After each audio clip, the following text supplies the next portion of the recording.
Vamos a abrir Lucas capítulo 5, versículo 33. Seguimos con nuestra serie Las señales de los tiempos, pero hoy vamos a hacer, es parte de la serie, pero vamos a hacer como un paréntesis antes de entrar a los siguientes temas. Lucas capítulo 5, versículo 33. Aquí en este pasaje el Señor comienza a hablarnos de un asunto bastante interesante. Si pudiéramos ponerle nombre a la prédica, podríamos llamar la preparación de la iglesia para la venida del Señor Jesucristo. ¿Amén? Entonces vamos a leer este pasaje. Lucas 5:33.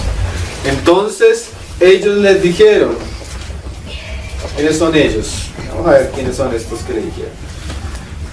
¿Por qué los discípulos de Juan ayunan muchas veces y hacen oraciones?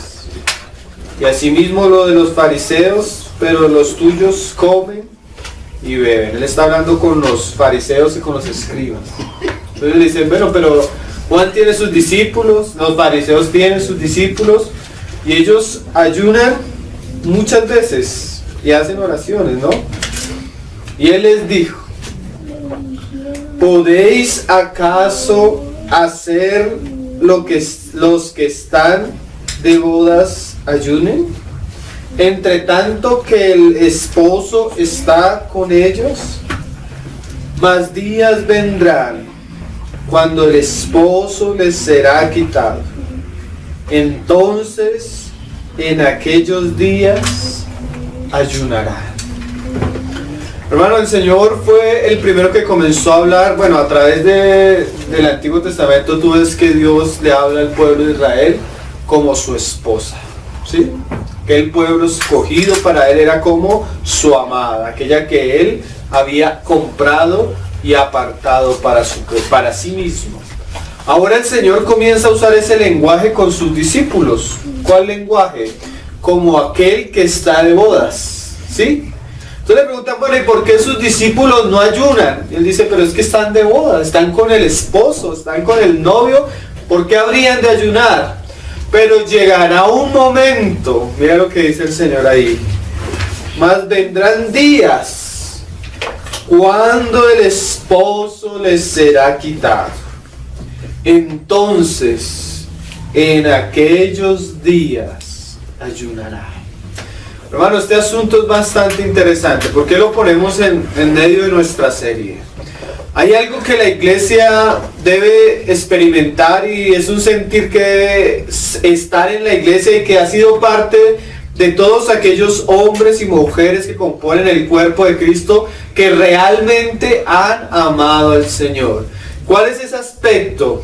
Que el creyente, aunque disfruta la salvación, la gracia del Señor, la compañía del Señor, el consuelo del Espíritu Santo, la guía del Espíritu Santo, la obra de Dios trabajando en él y formando el carácter de Cristo con él, tal vez usándolo en la medida que él puede para su servicio y su gloria. Hay algo que es parte de la iglesia y es que la iglesia está en un tiempo donde la iglesia ha sido dejada como una mujer viuda, ¿sí? El esposo le ha sido quitado, ¿sí? Los tiempos del ayuno han llegado después de que Cristo ascendió a los cielos y se sentó en el trono de la majestad. La iglesia ha sentido ese sentir genuino y verdadero que tienen los que le aman, los que le siguen, y es que ellos se sienten incompletos. Nada en este mundo los va a saciar, nada en este mundo va a llenar sus corazones, nada en este mundo puede cautivar sus pensamientos. ¿Por qué? Porque ella es la amada y no está con su amado. Ella es la esposa y aún no se ha casado. Ella es la que él compró para sí, pero él aún no está con ella. Y eso debe crear en el corazón de la iglesia un anhelo profundo, un deseo ferviente para estar con su amado. ¿Qué esposa que se quiere casar con su esposa, con su esposo, no anhela estar con él? ¿Qué verdadero hijo de Dios que ama al Señor Jesús ha hallado contentamiento en este mundo donde todavía no está su esposo? ¿Sí? Entonces hoy vamos a hablar de ese ayuno que cuando tú miras, hay un pasaje en Daniel, quiero que miremos qué era lo que el Señor hablaba con este ayuno de aquella esposa a la cual se le iba a quitar su esposo. Mira lo que dice Daniel capítulo 9, porque el ayuno en el Antiguo Testamento implicaba muchas cosas, hermano. Y ellos ayunaban y ayunaban y ayunaban, pero de una manera legalista, forzada por mandamientos de hombre. No era ni siquiera el mandamiento de la ley, sino era el mandamiento de hombres. Hay una imposición, una ley, un yugo que no era genuino de parte de Dios. Pero hubo hombres que se ayunaron, y ese ayuno de esos hombres nos sirve de ejemplo para la actitud que debe tener la iglesia antes del regreso de Cristo. Daniel capítulo 9, versículo 3. Daniel conocía la profecía de Jeremías y comienza a orar a Dios por causa de que el tiempo del cautiverio ya se había cumplido. Y dice Daniel: y volví mi rostro a Dios, el Señor, buscándolo en oración y ruego, en ayuno, cilicio y ceniza. Esto era una actitud de luto, de humillación, de tristeza, de nostalgia, de angustia. Eso era el verdadero ayuno, hermano. Cuando el hombre quebranta su corazón, porque el Señor dice que Él no recibe al altivo, al orgulloso, pero al quebrantado de corazón, Él le abre camino. Pero miren, hermanos, el Señor describe a su esposa, que no es todos los que creemos que son, pero son todos los que realmente han nacido de nuevo, nacido del Espíritu. El Señor describe a su esposa como una mujer que está, ¿qué? Ayunando, así como Daniel está orando, está vestida de cilicio, está angustiada, está con ruego. ¿Por qué? Porque espera a su amado. El hermano A.W. Tozer dice: el cristianismo ha perdido su valor cuando aquellos que dicen que son de Cristo no anhelan estar con Él. Sí, hermanos, uno puede buscar al Señor por las cosas que le da. Uno puede buscar al Señor por las necesidades que tiene, por las jornadas que está viviendo, hermano. Pero eso no hace un verdadero novio o una novia. Una novia desea de todo corazón casarse. Miren, hermanos, nosotros pensamos que, bueno, Señor, voy a hacer esto aquí en la tierra, voy a hacer esto, voy a hacer aquello, voy a hacer esto, oro para que tú hagas esto, oro para que tú hagas ello, me levanto por la mañana y te encomiendo todas mis cosas. Pero ¿cuántos hombres como Daniel van a Dios y dicen: Señor, ¿hasta cuándo volverás, Señor? ¿Cuántos oran, se inclinan, se visten de cilicio esperando aquel gran día? Cuando tú te levantas por la mañana y lo primero que haces es mirar a los cielos y las nubes y decir: Señor, ¿cuándo es que tú volverás? Estás tan preocupado, tan angustiado por tus necesidades, por los negocios de esta vida, que eso, dice la palabra, ha endurecido tu corazón. Miren, cuando yo me iba a casar, hermanos, duré como 2 meses que no tenía nada en mis pensamientos que no fuera mi matrimonio y el día de mi boda. No pensaba en nada más. Yo todo lo que hice esos días fue en pro de preparar aquel gran momento. El cristiano debe vivir, caminar, trabajar para estar preparado para aquel día.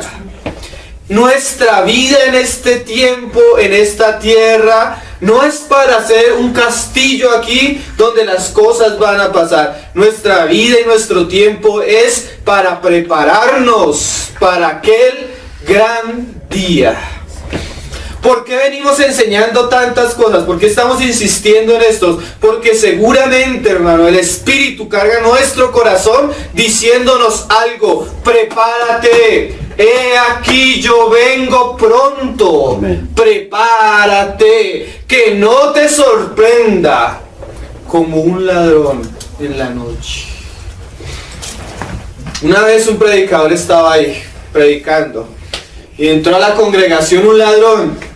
Y él vio cómo el ladrón comenzó a robarse las cosas. Y el predicador comenzó a decir, los están robando, los están robando. Entonces todos, amén, amén. Los están robando, amén. Cuando se dieron cuenta que los habían robado, les dijo, ¿por qué no nos avisó? Pero les estaba diciendo. Y ellos dijeron, es que pensamos que era una prédica. Tú piensas que lo que estamos estudiando, lo que meditamos es una prédica. Y no tomas en serio eso. A veces, hermano, la palabra nos pasa por así. Como los patos que le cae el agua, pero no lo moja.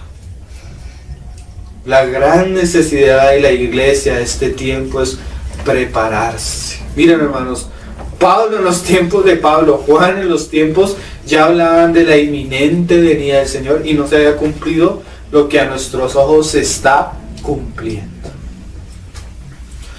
No necesitamos, un hermano dijo, no necesitamos señales, no necesitamos muchas cosas para que el pueblo de Dios se despierte a la venida del Señor. Lo que necesitamos es hombres y mujeres que amen al Señor. Tú tal vez no puedas entender Daniel, tú tal vez no puedas entender Apocalipsis, pero si tú amas al Señor, lo único de que deseas es estar con Él. ¿Sí? Cuando tú amas a alguien, tú puedes durar hasta las 3 de la mañana hablando con ella, aguantando frío, aguantando hambre, con sueño, pero ¿qué hace que te mantengas ahí con esa persona? Que realmente la amas. ¿Sí? Señor, levante una esposa que lo ame por encima de todas las cosas. Que sienta ese vacío. ¿Sí? Cuando tú ves una mujer sola, es una mujer que de alguna manera necesita el respaldo del hombre, la compañía del hombre, la ayuda del hombre. Sí, para todo. Así es la iglesia. Necesitamos del Señor su ayuda, su socorro. Y más que todo, nuestro gran deseo es aquel día que Él viene a casarse con nosotros. Esa es nuestra esperanza de gloria. Lucas capítulo 18, otro pasaje que describe a la mujer, a la esposa, como una viuda, hermanos. ¿Saben cuál es aquella esposa que se ha enriquecido, se ha fornicado con los reyes de la tierra, está cómoda, no tiene necesidad, se viste de púrpura y escarlata? ¿Saben cuál es esa, hermano? La gran ramera. La esposa del Cordero es viuda y está esperando aquel día que su esposo vuelva. ¿Sí? Mira lo que describe aquí el Señor a esta mujer. También le refirió Jesús una parábola sobre la necesidad de orar siempre y no desmayar. Miren, hermanos, ese ayuno de aquella mujer cuando su esposo le sea quitado, el ayuno siempre iba con la oración, siempre estaban unidos, eran juntos. Si la esposa ama al Señor, si la esposa ama esto, va a comenzar a decirle, oye, ¿cuándo viene, Señor? ¿Cuándo viene, Señor? ¿Por qué tardas en venir, Señor? ¿Hasta cuándo, Señor? ¿Hasta cuándo? Pero no, hoy los cristianos no quieren que se les hable de la venida del Señor. Como el hermano que me contaba mi papá. Y allá le hablan de la venida del Señor. No, ¿para qué? Que el Señor venga después. Imagínate, tú te vas a casar. Entonces tú dices, nos vamos a casar tal fecha. Y y tu novia comienza, no, después. ¿Tú qué dices? Ella no se quiere casar conmigo. Esa no me quiere. Yo no me casaría con una mujer así. Y me acuerdo que Diana me peleaba, ¿y cuándo? ¿Y cuándo? ¿Hasta cuándo?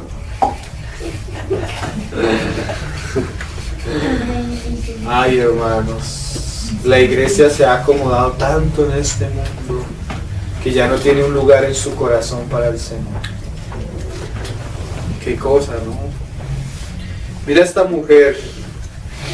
Había en una ciudad un juez que ni temía a Dios ni respetaba a hombre. Mira lo que el Señor le habla a sus hijos. Había también en aquella ciudad una viuda, la cual venía a él diciendo, hazme justicia de mi adversario. Qué cosas. Ahí me acuerdo las palabras de las almas que están debajo del altar ahí en Apocalipsis. ¿Saben qué clamaban estas almas? ¿Hasta cuándo, Señor, has de juzgar a tus enemigos, a los que han derramado la sangre? ¿Hasta cuándo, Señor? ¿Hasta cuándo? El Señor dice, un momentico, hasta que se complete el número de los que han de ser salvos. Miren, hermanos, hoy en día, aquí vi unas estadísticas, cada un minuto hoy en día muere un cristiano mártir por causa del Señor. Cada minuto.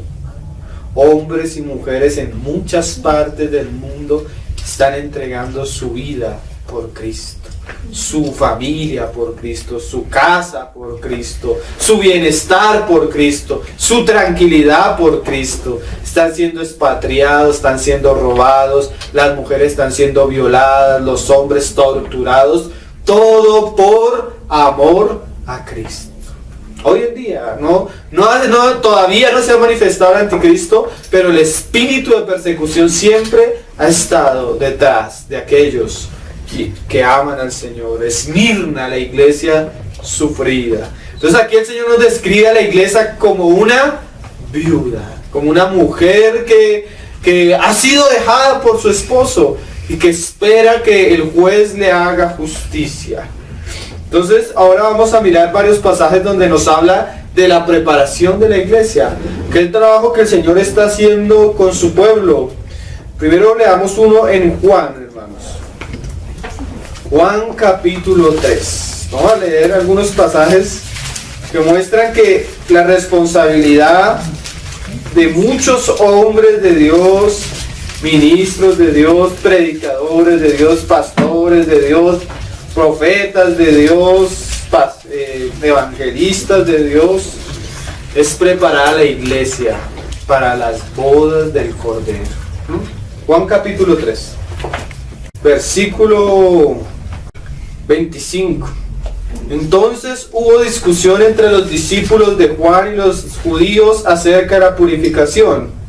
Oiga, estos solo ritos, problemas por los ritos. ¿Por qué no ayunan? ¿Por qué no oran? ¿Por qué no guardan el sábado?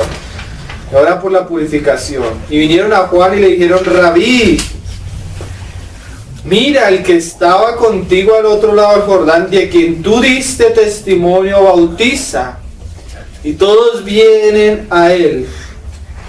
Respondió Juan y dijo, le estaban diciendo como, mire, ese le va a quitar el puesto a usted, Juan. Ese que usted bautizó y que usted habló de él, ahora es el que bautiza. Como diciéndole, mire, lo va a desbancar.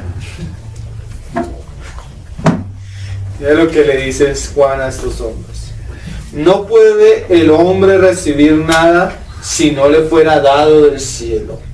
Vosotros mismos me sois testigos de que yo dije, yo no soy el Cristo, sino que soy enviado delante de él. El pasaje que tú leías, hermano, que Elías habría de venir primero, ¿sí? Y preparar el corazón de los hombres para el gran día de Jehová. Más que el gran día del Señor tiene dos partes. La primer venida, cuando el Mesías venía, iba a ser herido en la mejilla, y la segunda parte que se completa cuando el Señor vuelve y es el grande día terrible de Jehová.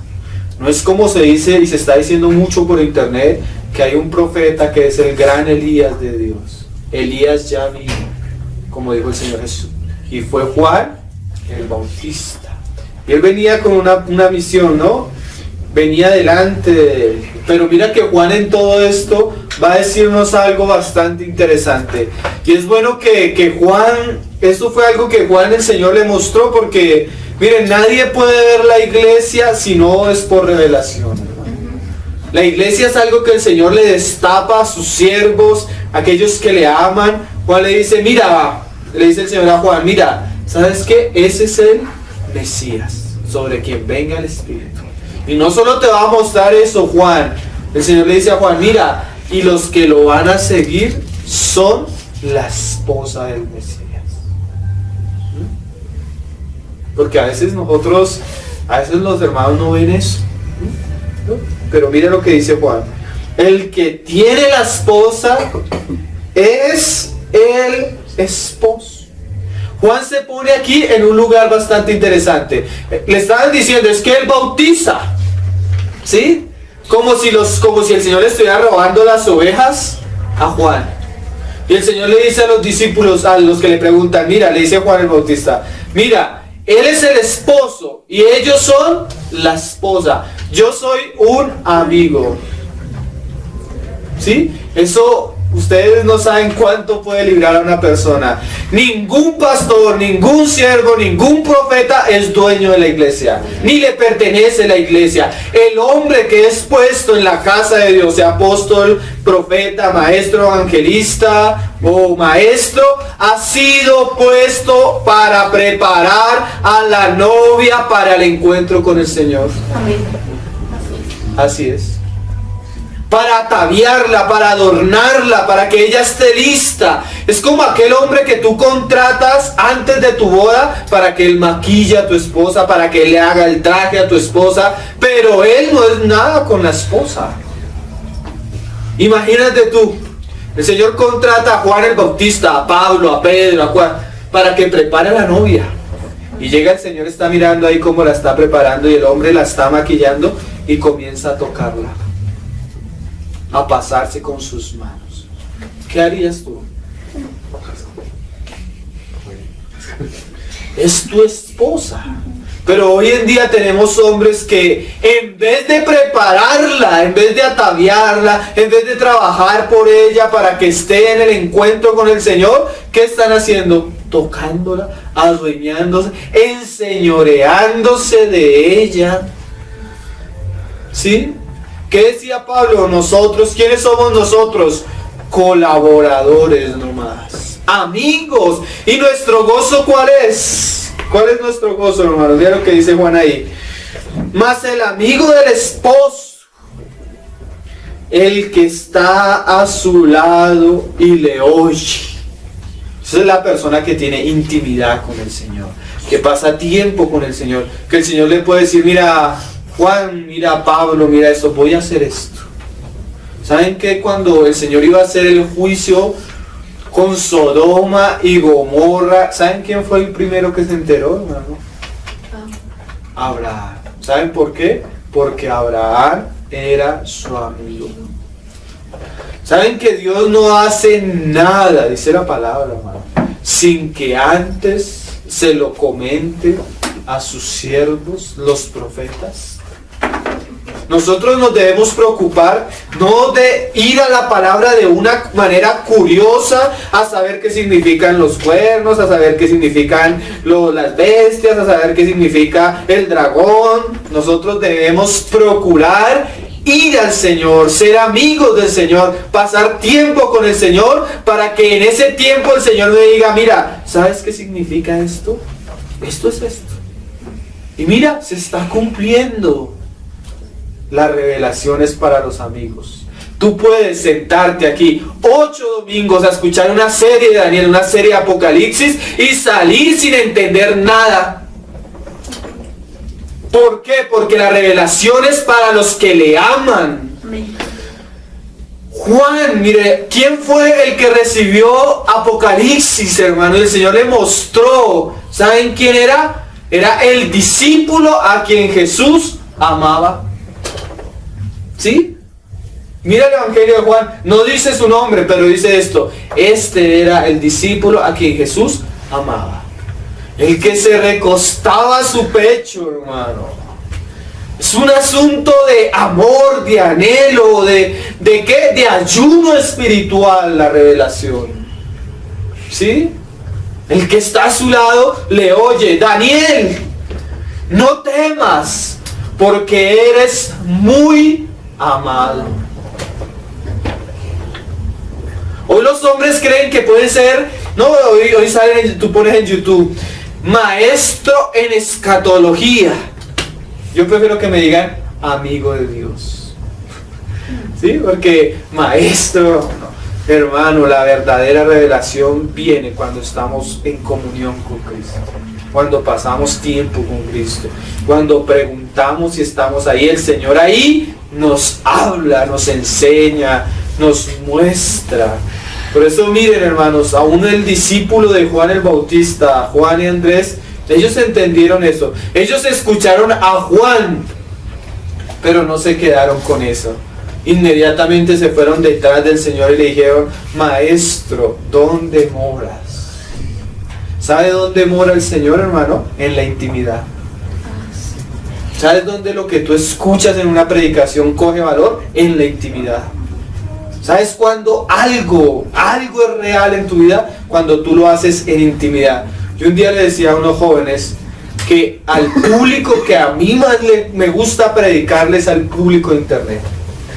¿Por qué? Porque hay hermanos que están en reunión por estar. Por estar, hermano. La costumbre de ir cada 8 días. Pero cuando hay una persona que entra a internet, donde nadie la ve, donde nadie le está diciendo siéntese y escuche, y él voluntariamente pone una prédica a solas con el Señor y escucha esa prédica y se alimenta en la intimidad, él demuestra con esa actitud que él realmente ama la palabra. ¿Sí? No es algo religioso, él busca, atesora esos tiempos con el Señor, procura escuchar a su Señor. Pero cuando tú solo escuchas prédicas en el ámbito de la iglesia, que puede volverse hasta religioso, lo que eres es un hipócrita. Porque no es real, solo es algo externo. ¿Sí? Ya no me quieren por eso. Decía Pablo, hermano: ¿me he hecho vuestro enemigo por deciros la verdad? Así decía Pablo. Él es el amigo y le oye. Y mira, este es el gozo de la iglesia. Se goza grandemente de la voz del esposo. Ay, aquel hombre que ama y se alegra en la palabra del Señor. Así pues, este es mi gozo cumplido. ¿Cuál era el gozo cumplido? Que Juan trabajó y le preparó el camino al Señor para que el Señor se manifestara. No era que Juan trabajaba para tener la congregación más grande en Jerusalén. Él trabajó para que los hombres siguieran al Señor, vivieran para el Señor, amaran al Señor, aún así tuvieran que dejarlo a Él. ¿Sí? Porque a veces queremos que los hermanos no salgan de allí. No, hermano. Nuestro deseo es trabajar para que los hijos se preparen para el encuentro con el Señor. Amén. Nada más. Esa es nuestra gran responsabilidad. Ningún mi esposa, ningún mi novia, ningún mi iglesia, ningún mi hijo espiritual. El hombre debe trabajar para preparar a los hombres para su encuentro con Cristo. Esa es la labor de los siervos de Dios. Amén. Mira que Pablo decía eso en 2 Corintios, hermano. 2 Corintios capítulo 11. Dice, y a veces estas cosas toca hablarlas con locura. Mira lo que decía Juan. Pablo. Ojalá me toleraseis. Miren que el Señor les dio un descanso hace 8 días de mí. Ojalá me toleraseis un poco de locura. Sí, toleradme. ¿Por qué, hermanos?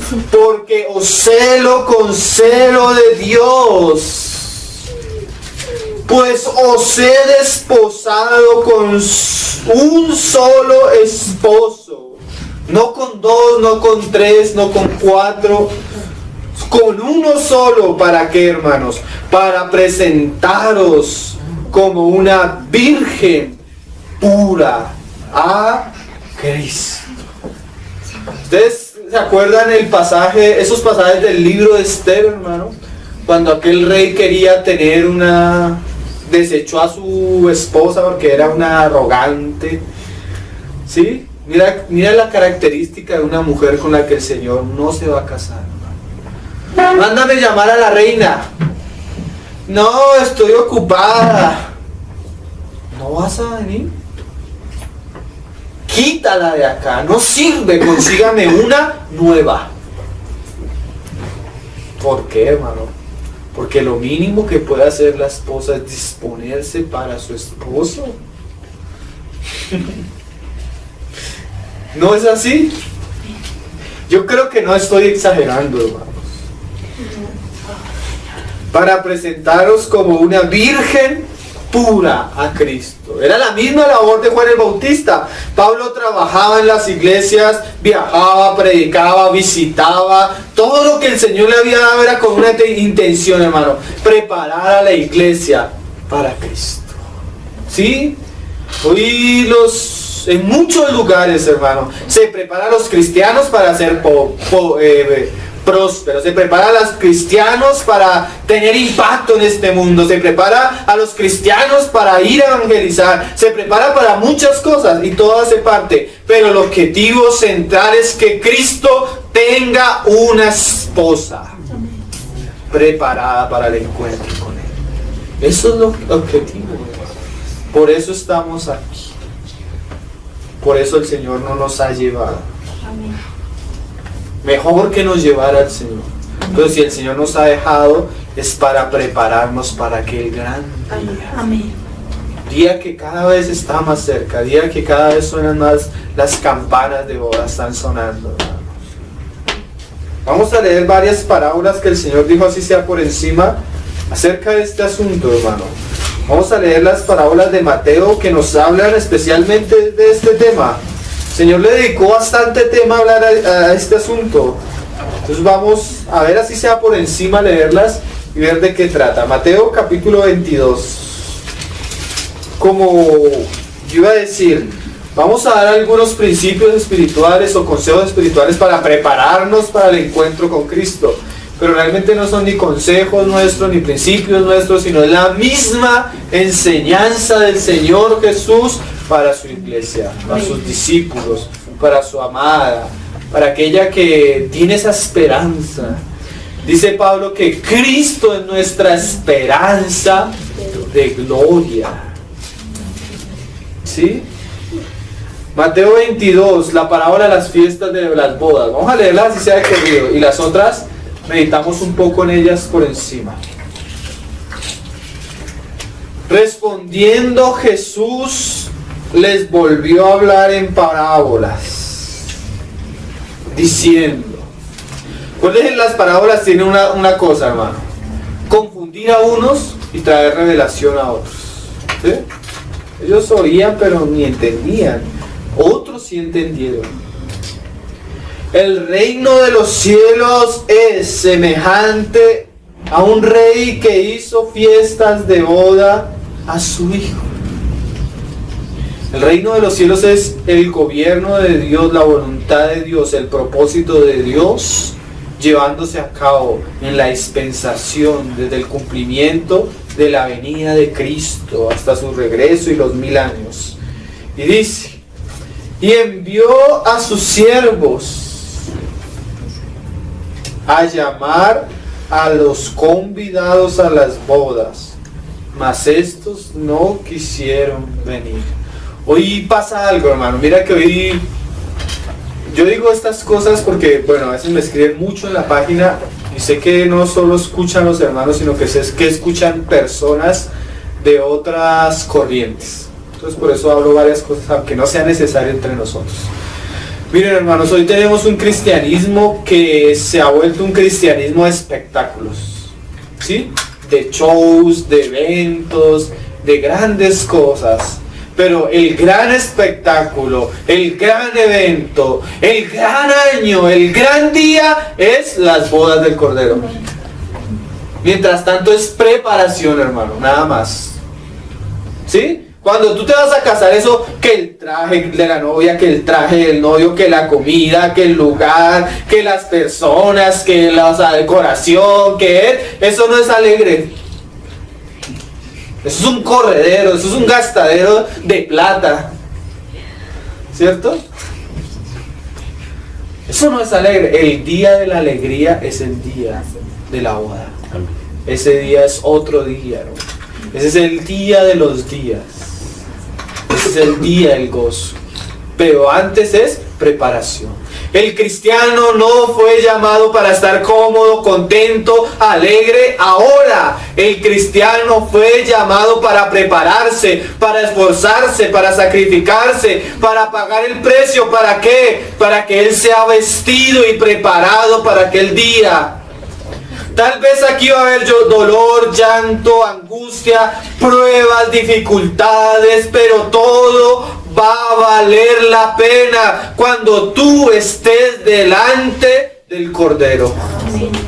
Ese va a ser el gran día, ese va a ser el gran momento. En ese día tú vas a mirar atrás y vas a decir: uy, Señor, hubiera podido pagar más el precio, orar más, congregarme más, sacrificarme más, Señor. Ese día ningún sacrificio, hermano, va a ser en vano. Ese es el gran día de la vida cristiana. ¿No les parece? Amén. Miren, hermanos, nosotros predicamos un evangelio en todos los aspectos muchas veces muy contrario. Nosotros deberíamos salir y decir a los invitados: mire, el esposo viene, el esposo viene. Y hay unas bodas, y te invita a las bodas. Mira qué contrario, nosotros le decimos: no, el Señor te va a sanar, te va a prosperar. Cosas que más adelante nos muestran que van a ser un problema para que muchos no vayan a la boda. Y no se les dice: Cristo viene, Cristo viene, Cristo viene. Ve al encuentro con Él, reconcíliate con Él, prepárate para el gran día de Jehová, grande y temible. Eso dice las Escrituras, ¿no? No, casi no se dicen esas cosas, hermano. Y dice: mas estos no quisieron venir. Volvió a enviar otros siervos diciendo: el Señor es muy paciente, ¿no? Muy amoroso. Decid a los convidados: aquí he preparado mi comida, mis toros y animales engordados han sido muertos y todo está dispuesto. Venid a las bodas. Imagínate que estos invitados, hermanos, también son la esposa. Estos también son la esposa. Tú, mi amor, nos casamos mañana. No, no quiero ir. Qué contradicción, hermano. No quiero ir. No, hermanos. No debería ser así, ¿cierto? Mas ellos, mira esto, sin hacer caso. O sea que sí escucharon. O sea que sí entendieron. Qué cosas, ¿no? Miren, hermanos, el Señor le dijo a Isaías: vaya, predíqueles, pero no te oirán. ¿Qué es eso, no? Se endurecerá su corazón. No oirán. Eso es algo como contraproducente, ¿no? Mucho como que uno no lo entiende. ¿Cómo puede ser posible que Él mande a que hable, pero que endurece el corazón de los hombres? O yo por lo menos. Lo que pasa es que hay que decir, esa endurecer no es que Dios endurece en el sentido de que Él cierra el corazón. Es en el sentido de esto, mira, porque nosotros cuando estudiamos la soberanía del Señor vimos esos pasajes que son como complejos. ¿Qué es esto? Dios es omnisciente, hermanos. Él conoce el corazón. Él antes de que nazca Jacob y Esaú, creí que me había equivocado el nombre. Él antes que naciera Jacob y Esaú, él sabía el corazón y las decisiones que ellos iban a tomar. Por eso Dios dice, a Jacob amé y a Esaú aborrecí. Y uno dice, ¿Dios es injusto? No. ¿Por qué? Porque dejó nacer primero a Esaú. Le dio la oportunidad. Eso es lo que Dios hizo con los israelitas. Les dio la oportunidad de escuchar. ¿Por qué los va a endurecer? Porque Él sabía que ellos no iban a creer. ¿Y cómo los endurece? Hablándoles. No es que el Señor les tapa los oídos, Él les habla, aún sabiendo que ellos ¿qué? No van a escuchar. Y mira, ¿cómo los endurece más? No les habla una vez, les habla 2 veces. ¿Por qué? Porque Él en su soberanía le da la oportunidad al hombre de escoger. Pero lo endurece, ¿por qué? Porque Él conoce la reacción del corazón y aún así le habla y le vuelve a hablar. Para mostrar que Dios le dio la oportunidad y no quisieron. Hasta 7 veces al faraón. Sí, porque a veces, digamos, pasa mucho en el hipercalvinismo, se llegó a un extremo, pero porque se desconoce quién es Dios. Uno de los atributos de Dios, ¿cuál es? Es que Dios es justo. No le da ni más ni menos a la persona, sino lo que se merece, según el libre albedrío de Dios que le da a la criatura. Entonces ahí vemos soberanía de Dios. ¿Cuál es la soberanía? Que aunque Faraón se endureció y Esaú se endureció, Dios iba a cumplir el propósito. Amén. Vemos la soberanía, ¿por qué? Porque los crea y aún para la ira los crea.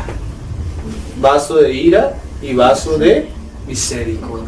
A ambos los creyó. Porque uno está en la ira y porque otro está en la misericordia. Porque Dios soberanamente le dio al hombre escoger. Lo que pasó fue que el hombre que escogió neciamente, Dios muestra su endurecimiento a través de la predicación. ¿Sí me hice entender? Sí. ¿No quiere creer? Predíquenle. Para que él diga, no quiero, no quiero. Vuélvale a predicar. No quiero, no quiero. Esa es la prueba para el día del juicio. Sí. Porque no tiene una excusa. No hay excusa. Es que ese fue mi conflicto con la predestinación. Eso yo discutía y mejor dicho todo hasta que el Señor me hizo así, me hizo entender. Porque yo decía, pero ¿cómo puede ser posible que el Señor, sabiendo cuánta gente se va a perder y la crea? Pero ¿cómo puede ser posible? ¿Dónde está el amor? ¿Dónde está la justicia de Dios? ¿Dónde? Si yo sé que esto se va a perder, ¿cómo puede ser posible que lo crea? Yo no lo podía entender. Que estaba en la libertad que nos daba a todos. Tan sencillo, ¿no? Y yo no lo entendía, yo peleaba, yo decía, y mejor que yo le sacaba canas al hermano Rafael. Sí, digamos, esos capítulos de Romanos son para coger con pinzas. Nosotros una vez en la serie Los atributos de Dios, ese capítulo de la soberanía de Dios quedó clarísimo. Los que estuvimos explicamos eso con detalle. Y los volvió a llamar. Decidan los convidados, bueno, todo está preparado. Mas ellos, sin hacer caso, mira lo que hicieron, hermano. Porque a veces dejamos esto muy en el aire, pero el Señor mismo nos explica que es no hacerle caso y no prepararnos para las bodas. Se fueron uno a su labranza y otro a sus negocios. En otra parábola, la de la cena, dice que uno se fue le dijo, Señor, me casé. Otro le dijo, Señor, acabé de comprar unos animales. Otro le dijo, no, Señor, pero miren, hermanos, el hombre tiene tiempo para todo. Tiene tiempo para todo. Hay tiempo para trabajar, hay tiempo para descansar. Hay tiempo para comer, hay tiempo para dormir, hay tiempo para llorar, hay tiempo para alegrarse. Pero la mayor prioridad, la gran prioridad del creyente es Cristo y su venida. Amén. Nada, hermano, nada, ni sus necesidades, ni sus circunstancias, ni sus pruebas, ni sus angustias, ni lo que desea su corazón puede ser mayor que esta invitación. Esto es lo que Pablo dice, el supremo llamamiento. Usted fue creado para algún día poder ser la esposa del Cordero. No deje que otra cosa de menor valor le quite esto de su corazón. Amén. Nada, hermano, nada. Ni las pruebas. Nada. Busque al Señor. Como leía, no sé si fue Salomé o Mónica. Buscad a Jehová mientras pueda ser hallado. Prepárate, hermano, porque como les digo, y no los digo, ya no lo decimos ni por las escrituras, por el cumplimiento de las profecías que estamos viendo. Suenan trompetas, suenan campanas. El Señor viene pronto. Viene pronto. Y dice,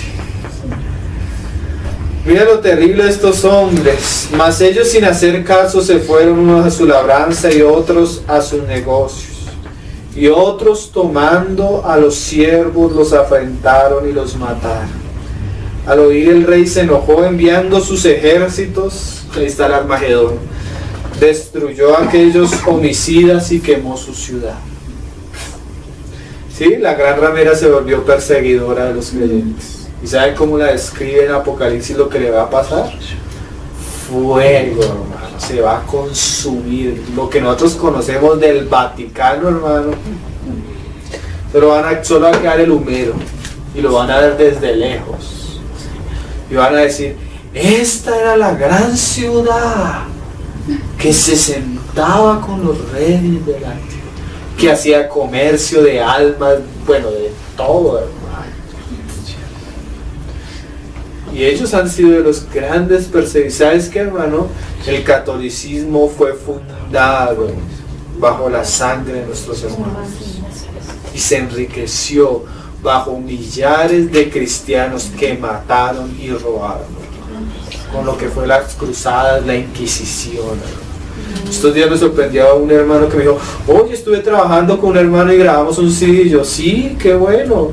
Sí, el muchacho es católico y... católico, y tú en yugo es igual. Qué cosas, ¿no? Si nosotros conociéramos la historia del catolicismo, las doctrinas, usted se sorprendería. Por eso el Señor le dice, es la madre de las abominaciones. Cuando usted estudia la doctrina católica, hermano, en estos días puse un documental, y el documental es una parte como de 6, y es como de hora y media, pero usted queda... Es como escuchar la serie que tiene Armando Alducín, doctrinas falsas, y especialmente el catolicismo, que le dedica como 4 enseñanzas. Usted queda... Yo estaba en ese hueco.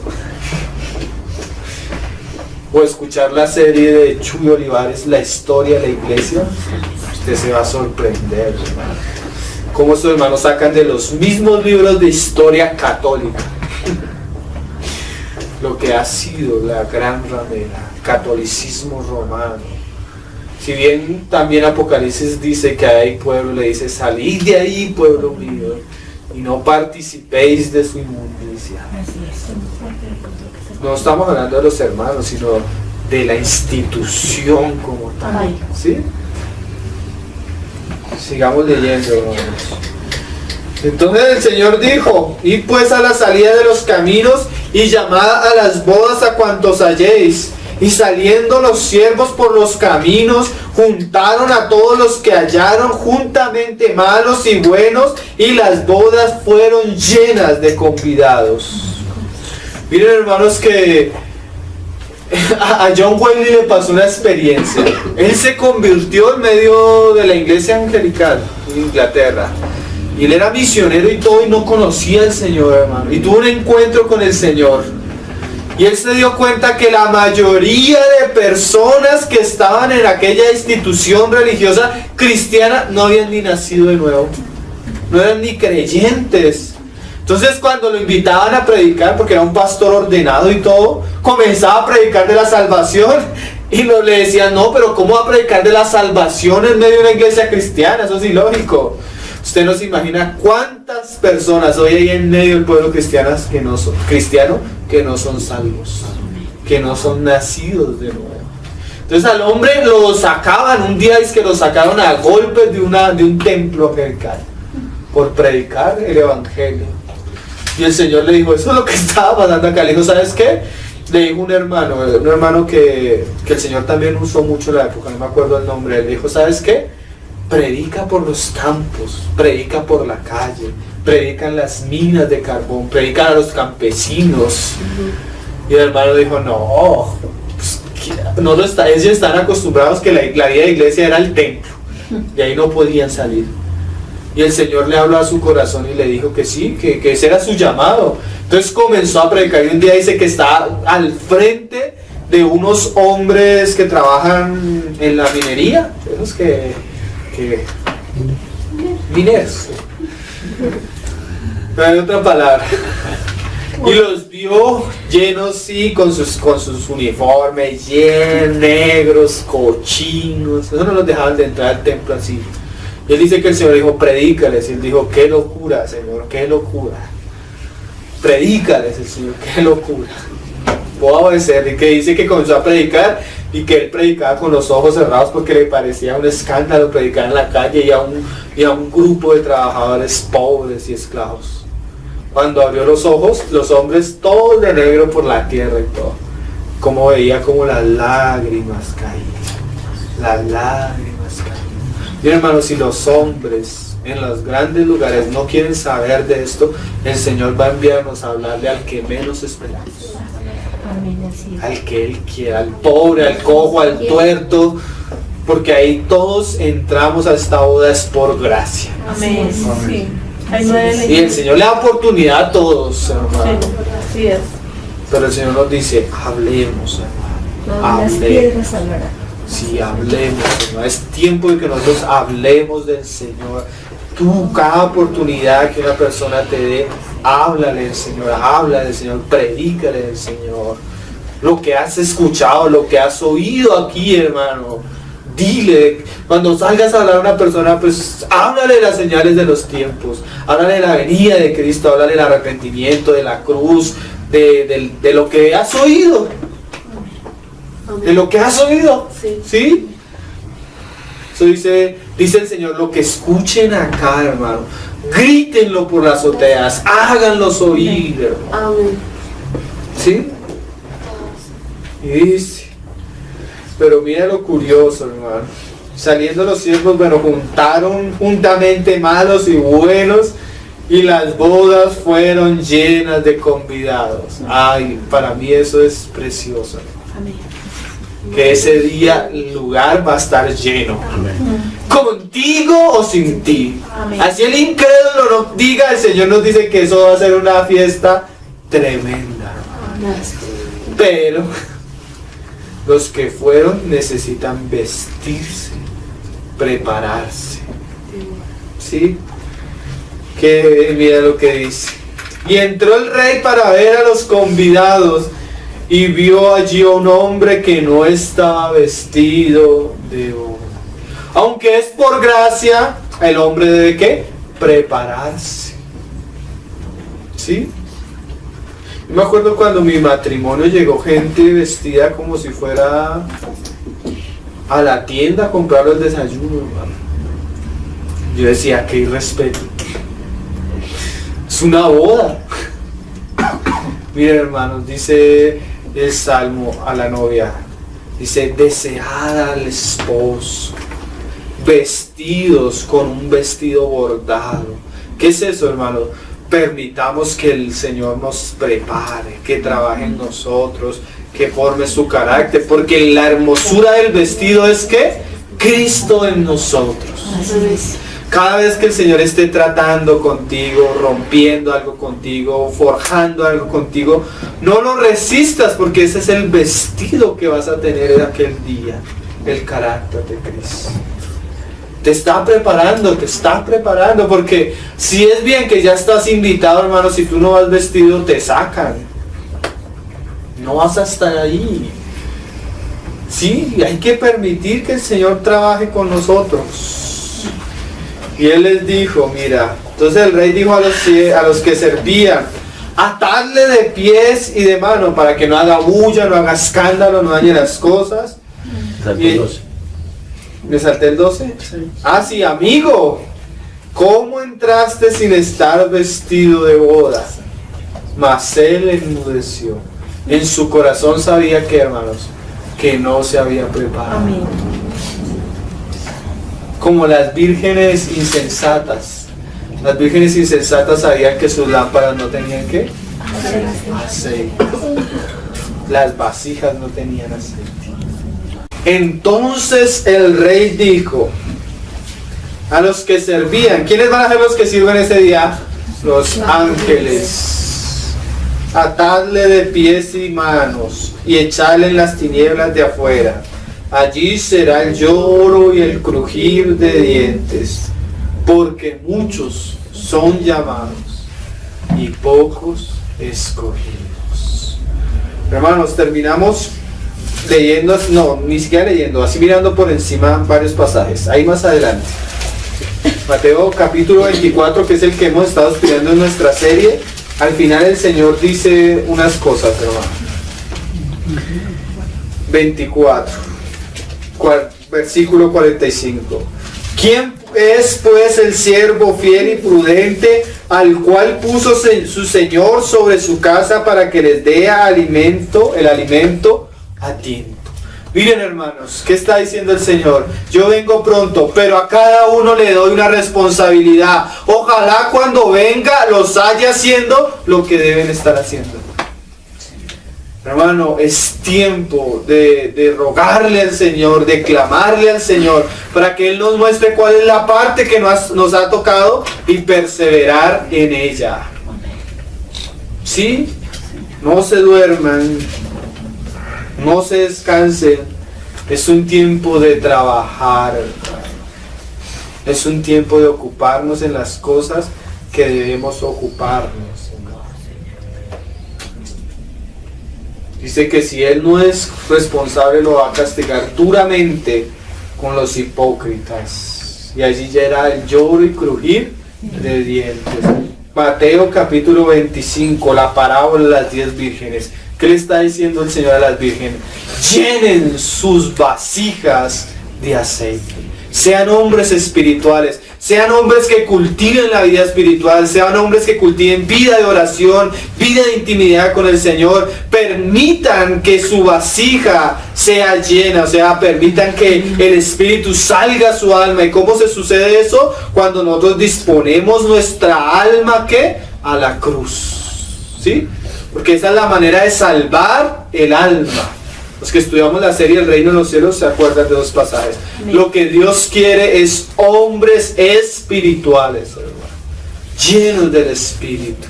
Que la vida del Espíritu alumbre. Que su lámpara y su luz no escasee cuando el Señor venga. Capítulo 25, verso 14. La parábola de los talentos. ¿Qué ha recibido el Señor? ¿Qué capacidades has recibido? ¿Aún qué medios económicos has recibido? ¿Qué talentos? ¿Qué tiempo has tenido, hermano? Aprovéchalo para ponerlo al servicio del Señor. Todo lo que has recibido, lo que tienes, tu vida, tu casa, tus hijos. Miren, hermano, nosotros vienen tiempos donde Satanás, por medio del anticristo, va a perseguir a la iglesia como nunca antes. Siempre Satanás ha tenido como objetivo militar del pueblo de Dios los niños primeramente. Aprovechen tiempo para leer la palabra, memorizar la palabra, escuchen la palabra, que su vida de ejemplo les muestre a Cristo y de alguna manera ellos puedan ver en ustedes, hermanos, lo que deben seguir, que usted sea, hermano, el ideal de ellos, no el mundo, no la televisión, no la música, no cantantes, no actores, sino usted. Dedique tiempo a su familia, a sus hijos, porque no sabemos, hasta probablemente nos van a ser quitados. Siempre ha pasado, la persecución a través de la historia de la iglesia siempre ha mostrado eso. Primero nos quitan la palabra. Siempre lo ha hecho el diablo, hermano. Si tú aprovechas el tiempo para estar en la palabra, para leer la palabra, para escuchar la palabra, para ver prédicas, para leer libros, porque esas cosas no nos queda mucho tiempo, hermano. Leyes por muchas partes se están tramitando con esa intención. Si tú no aprovechas el tiempo que tienes para estar en las cosas del Señor, hermano, más adelante lo vas a lamentar. Cuando en China entró el comunismo a perseguir, dicen los hermanos que estaban en la cárcel, que los que no tenían en su corazón la palabra del Señor, muchos terminaron locos. Pero los que habían memorizado la palabra y eran entendidos en la palabra pudieron resistir, porque el comunismo no solo los torturaba físicamente, sino mentalmente. Todo el día, hermano. Y dicen que lo único que los sostuvo fue la palabra. Eso es lo que dijo el Señor en Mateo 7. El hombre prudente edificó su casa sobre la palabra. ¿Sí? ¿Cuál es la roca? Mi palabra. Y la palabra de Cristo. ¿Qué es eso, hermano? Si tú dedicas tiempo a la palabra, aún dice el Señor, instruye al niño, cuando él fuere viejo no se apartará. Amén. Pasa tiempo. Yo digo que a veces ni siquiera hay que tener devocional, lo que hay es que tener una vida real en el Señor. Amén. El mismo ejemplo, la misma vida imparte eso. ¿Sí? Traigan a los niños, hermano, traigan a los niños a las reuniones, procuren estar en la mayor en las reuniones, hermanos. Eso es un sacrificio que ustedes no saben cuántas cosas puede hablar el Señor, guardar el Señor, hermano. Porque el fundamento de la iglesia es la palabra del Señor. ¿Sí? Miren, hermanos, el Señor va a pedirnos cuenta por los talentos, por las minas, por todo lo que hemos recibido. Señor nos ayude. Hay varios pasajes, pero la intención que quería, hermano, es despertar esa conciencia, hermanos, de que el Señor viene pronto y debemos prepararnos. Velad, velad, velad, decía el Señor, velad, velad, para que no os sorprenda. Qué cosa, ¿no? Señor nos ayude, hermano.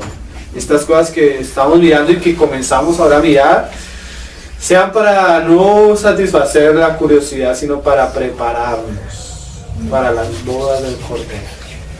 Amén, hermanos. Señor, te damos gracias por tu palabra, te rogamos ser ese pueblo que llenó esa boda, Señor, pero vestidos, que ese día no vayamos a sufrir vergüenza, Señor. Oh Señor, cuán contrario es, Señor, que nosotros digamos que te amamos, digamos que te seguimos, Señor, y que tal vez estos temas no nos interesen, Señor. Ay, Señor, perdona, Señor, a tu pueblo, Señor. Perdónanos cuando somos como aquella mujer ramera, Señor, que ha encontrado tantos placeres que se ha olvidado de ti, Señor. Perdónanos. Pon nuestra mirada en la esperanza que está en los cielos, Señor. Pon nuestra mirada en las cosas que son eternas y que son de valor, Señor. Ayúdanos a preparar nuestra casa, Señor, para que el día de la tormenta no se caiga, Señor. Fundamenta nuestra casa. Oramos por nosotros, nuestras esposas, nuestros hijos, nuestras familias, Señor. Prepáranos, Señor. Prepáranos como hombres valientes, Señor. Hombres valientes que han de sellar su testimonio aún con su propia sangre, Señor. Prepáranos, prepáranos, Señor. Aún rogamos de todo corazón que tú nos hables, Señor, porque tú, como le hablaste a Juan, a Daniel, a aquellos siervos tuyos antes de que sucedieran las cosas, Háblanos, Señor, y ayúdanos a estar con oídos atentos a lo que tú tienes que decirnos, a lo que tú tienes que hablarnos, Señor, a lo que está sucediendo y tal vez ignoramos, Señor. Concédenos ver, Señor, y ser como aquellos atalayas sobre el muro que anuncian el peligro que ha de venir, Señor.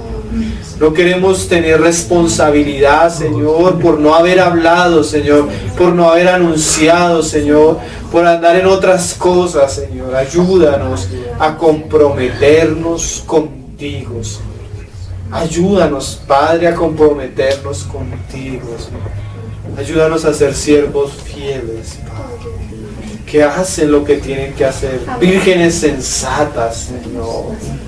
Oh, Señor, convidados que se vistieron de ti, Señor, para aquel gran día, Padre. Ayúdanos, Señor, despierta a tu pueblo, Señor. Derrama tu espíritu sobre nuestros hijos, sobre nuestras hijas, sobre los ancianos, Señor. Antes, tú dijiste que antes de aquel gran día, Señor, tú ibas a derramar tu espíritu, Señor. Tú dijiste que la gloria de tu casa sería mayor que la primera. Ayúdanos, Padre. Esperamos en ti, Señor. Nuestra salvación proviene de ti, Señor, que hiciste los cielos y la tierra, Señor. Bendito es tu nombre, Señor Jesús. Amén, Señor.